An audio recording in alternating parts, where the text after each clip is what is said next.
Don't think about it, just do it. Adolescent reminiscence. I often think back to when I was a student at DuSable High School back in the 1960s. I was lucky to attend DuSable. Of course, I was on the yearbook and newspaper and played football.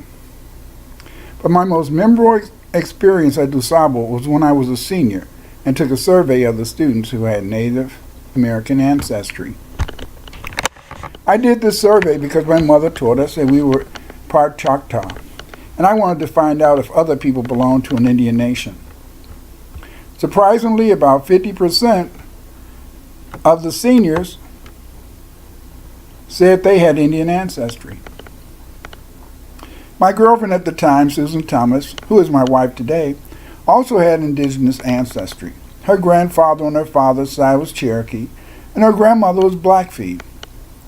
On her mother's side, she did not know what Indian nations they belonged to, but her grandmother taught her that her great-great-grandmother only spoke Indian. Although I knew about my indigenous ancestry and found other African Americans likewise, I was ashamed of my Native American heritage. I was ashamed because week in and week out, I saw television programs where the Apaches were losers. I did not want to advance my indigenous heritage because I felt Indians were losers, and I did not want to have the double identity of being a loser and a former slave. As a result, I thought about my indigenous origins, but I didn't research my Native American roots. This was wrong. If I would have researched this topic, I would have discovered that the Americans the Europeans met when they made it to America were called Indian because they were black, just like me, just like the people of South India.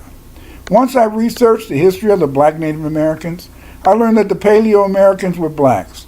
Next, I found out the vast majority of the East Coast Indians Europeans met were also blacks, and some of them remembered the voyage of their ancestors from Africa to America. In addition, I learned that the cultivation of the three sisters, beans, maize, squash, came from Europeans modeling their farming on that of the black Native Americans. I also learned that many of the black Native Americans were the first black slaves sold in the Caribbean. Later, our black Native American ancestors and West Africans were made slaves on the cotton and tobacco plantations in the South. On the plantation, the indigenous and African slaves became one. And when the slaves were freed, both the indigenous and Afro-Indian slaves were forced to live in black ghettos where both groups were identified as colored people. And those black Native Americans who retained their holdings and kept their indigenous identity were renamed colored. As a result of bureaucratic erasure, as a Native American tribe, the Europeans were able to steal our land by claiming blacks only came from Africa and had no rights to this land. Once I learned the true history of Afro-Americans as indigenous to America because of our dual African and Native American origins, I finally knew why we are hated so much in this country. We are hated because we built the country and are indigenous to America. They spread the myth that we were only Africans so we would accept their theft of our lands and feel ashamed to demand what they stole from us. But when I learned that many of my classmates knew about their African ancestry, I learned that don't just think about a phenomena, just do the work and research it.